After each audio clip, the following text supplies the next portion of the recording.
God bless you. Good morning. Get woke. Get rid of impeachment. Welcome back, folks. We're streaming on Facebook, Twitter, and YouTube. Make it plain. Joining us now from the oldest, the boldest, the most cussed, most discussed civil rights organization in history, the NAACP president and CEO, our comrade in arms, Dr. Derrick Johnson. Hey, man. Good morning. How are you? Good morning, Mark. How you doing? Fine, man. You've been making the rounds on television a lot. We appreciate that. Because one, I do this because not only am I a life member of the NAACP, not only do I understand its importance, not only do I have a great deal of respect for you and a friend of yours, but also to make sure other media know that the NAACP still exists. It's still on the front line and it's fighting. As far as I'm concerned, you're not on television enough, but I'm glad that's been happening over the past few days, and I think it's been important that we hear your perspective, especially in light of the recent developments. Since last we've talked, of course, we've seen Justice Kennedy has stepped down, and you have been quite articulate about just what this moment of urgency is all about, Derrick. Mark, since Tuesday's show last week, it demonstrates what a difference a week makes. The Supreme Court, since Tuesday, have shot a serious blow to organized labor with the Janus decision. It has established a policy to support, it established a decision to support the president's policy to have a racially structured view on who should enter this country or not enter this country with the Muslim ban. It has completely undermined the concept of fair elections with the decisions dealing with redistricting coming out of North Carolina and Texas, both of which were NAACP cases. And it has then turned around, and out of nowhere, Justice Kennedy announced that he's going to retire, which sends a ripple effect in terms of what would the court look like, the composition of the court for the next 30 years. Right. See, they're playing the long game, and we have to play the long game. It is great to generate the energy of folks to go and march and demonstrate and protest individual issues, but if we don't play the long game, we will be making a lot of noise, and they will be behind the closed doors doing the things that's going to impact us for years to come. What the NAACP has always played a very prominent role, frankly, when it has come to the Supreme Court debate and even nominations themselves. What is the plan for the NAACP in the immediate long game in the upcoming months as we look at any potential nominee that Trump could put forward? So, one of the things I try to do is to be clear and honest about the predicament we're in. They control the Senate. Numbers matters. Yeah. Election has outcomes.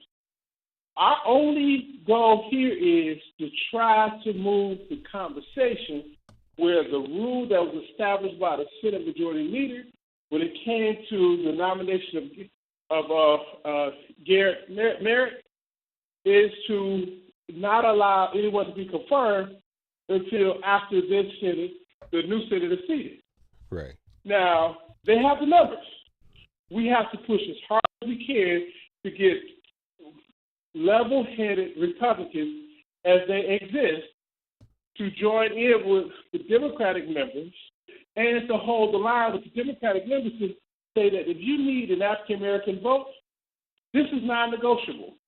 That if you cut a deal on this, then not a single African-American voter should be supporting you because this is not negotiable. This is not about party. This is not about partisanship. This is about the survival and the future of the African-American community because what we've seen come out of this current court, if we cement this 5-4 block, then we are situated to see all of the gains that have been made over the last 50 years completely wiped out. Yeah, yeah. And so we have to be sober-minded about the reality.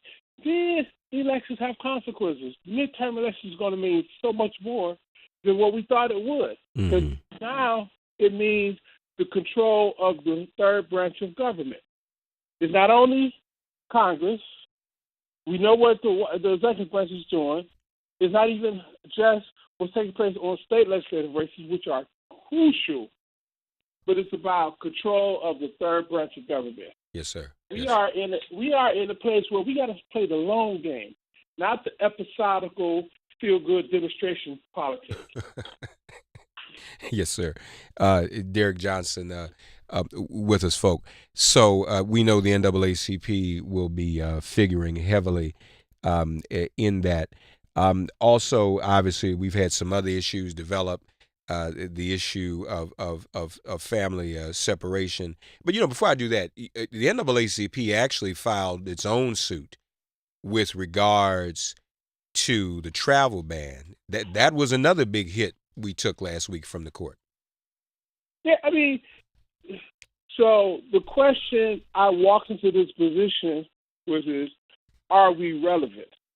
And it was a simple question. For me, the NAACP, we never cease to be relevant as long as we have feet on the ground and volunteers advocating for what's in the best interest and needs of that local community. We're relevant all across the landscape. What has not been clearly articulated is how, as an association, our goal is to continue to play the long game. We're 109 years old. Yes, sir. And so when we look at a travel ban here, a Muslim ban there, a DACA over here, voting rights attack over here, we know all that goes towards the same reality. It is subverting democracy and undermining the ability of American citizens, particularly African Americans, to fully engage and participate as productive citizens and not be exploited for cheap labor as we've been exploited in the past. Yeah. We also have been seeing a lot of coverage about the rise in hate crimes. Derrick, I know you talked about that on television last week. I just reported before you came on about the killing of Brother Washington in Portland by the Portland State University campus police. A rise, it's an epidemic of folk calling the police on us for whatever. Somebody's probably calling the police right now because you and I are talking on the radio. It's what is going on, man? What is? It's as if things are getting even worse since Trump has been in office.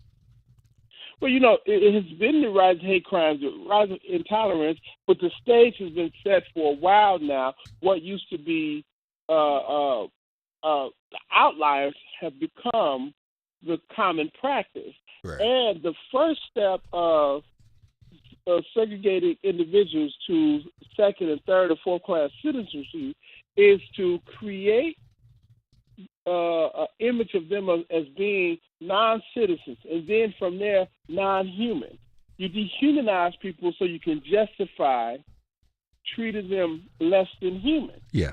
And so we're beginning to see that uptick that a 9-year-old girl selling water outside of a stadium to raise money to go to Disneyland becomes some kind of criminal act to a white woman who should be just minding her business and not worried about the 9-year-old girl selling water. Right. Or, we can name 1,000 situations, but this is a part of the same long game that comes back to the center to undermine and subvert democracy and take away rights and privileges of citizens, particularly African Americans. Well, as you've also been saying, the most important thing to do, Derrick, is to get in a frame of mind of voting, because a lot of people wonder, what can I do? There's no point in doing as Derrick says, just to do the demonstrations and then forget about November. Go ahead. I'm sorry. The demonstration is something. What if, Mark, we organize demonstrations all across the country on election day at the polls? Right. Let's march on the polls. Let's march on the polls. We want to have a march. Let's march on the polls, because that's what, in a democracy, our vote is our currency.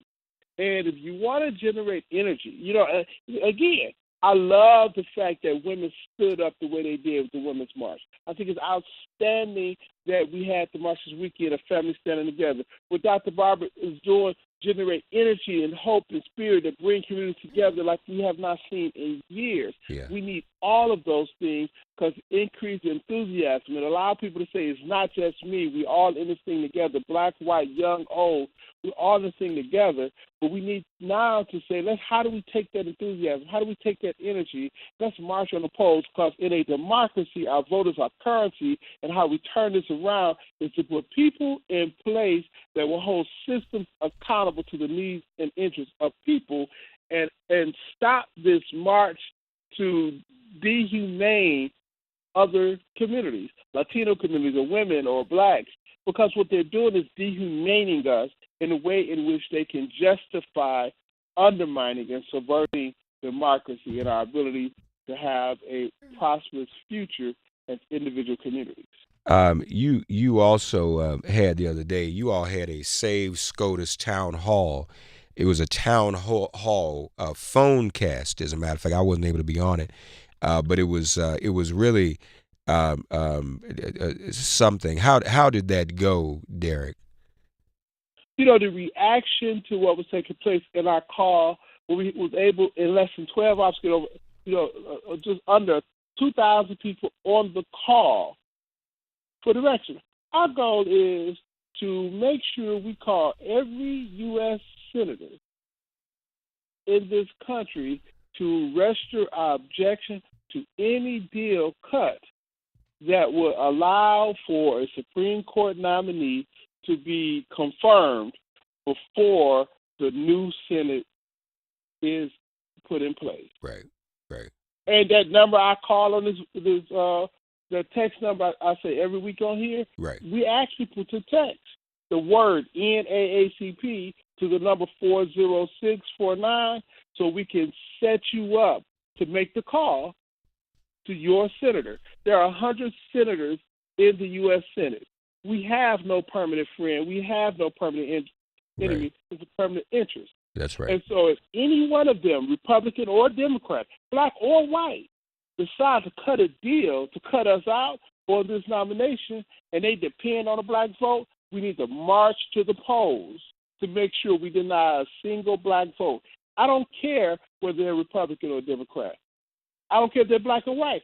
Cory Booker has already joined us. Well, we got a Tim Scott over there too. That's what I'm saying. I don't care if they're black or white. This is non-negotiable. This is not about partisanship. This is not about race. This is about the survival of our community. Yeah. As you mentioned, Tim Scott and Cory Booker, and also Kamala Harris, we should also mention, have also introduced anti-lynching legislation that has eluded the history of this nation for a number of years. The NAACP was founded in 1909, really around the issue of lynching. So that's good news that legislation has been put forward, Derrick. I mean, it's outstanding news, but I'm concerned. I'll go back to the Supreme Court. This is the Supreme Court that's positioned to undermine and reverse Brown versus Board of Education. Yeah. This is the Supreme Court that's positioned to take away the limited protection we have for the Voting Rights Act that's already been crippled. This Supreme Court is positioned to knock out much of the gains and successes of the last 50-plus years. Yes, sir. And Tim Scott, if he understands that history and the fact that he would not be in the U.S. Senate, but for those gains, it's a wake-up time. Yeah, it most certainly is. Derrick Johnson with us, folks. The convention's coming up, right, Derrick? I'll be there, Mark. You'll be there. We want everyone to come out because now it's game time. Yeah. We have to start playing the long game better than we have ever done it because the forces are aligned against us, and we must stand up united and with a clear mind that at the end of the day, in this democracy, it is our vote that has the currency. And what Naeem Akbar always said, that collective consciousness right. that we have as a community needs to be marching towards protecting our future. You mentioned it's game time, Derrick. We probably should speak in the vernacular of the moment. I think with what we just heard about LeBron, I think you mean is showtime. Derrick Johnson is the LeBron James of our civil rights movement today, y'all. How about that? Can we, y'all understand that though? That's I'm gonna want to speak in a language people understand. Showtime with Derrick Johnson. Pardon me. One more. LeBron decided what was that contract? 140, 154 million, I think. Yeah. Ain't that something? Isn't that something? But so lastly though, Derrick, just want to acknowledge in terms of history and ancestry and reverence. 2 big birthdays just happened. The July 2nd, the NAACP celebrating the birthday of Thurgood Marshall. And then I believe on yesterday, the NAACP recognized the birthday of Medgar Evers. You know what? 2 great examples of leadership. One did it in the courtyard, and one did it in the community. Yeah. And both were dedicated and committed to this democracy. Because, Medgar Evers fought in World War II only to come back to Mississippi and recognize he was being denied the very rights he was fighting for this country abroad. Yeah. And he and many others put together the structure that allowed Ella Baker to send the students down we call SNCC to create the civil rights movement as we know it. Take the pledge. Join us in this fight. Text the word NAACP to the number 40649. Derrick Johnson, we appreciate you, friend. We will see you in San Antonio. NAACP to 40649. Derrick, have a great day, man. Thank you, brother. Take care. Talk to you soon. Sirius XM Progress 127, Resistance Radio. Get woke, get ready for impeachment. This is MIP.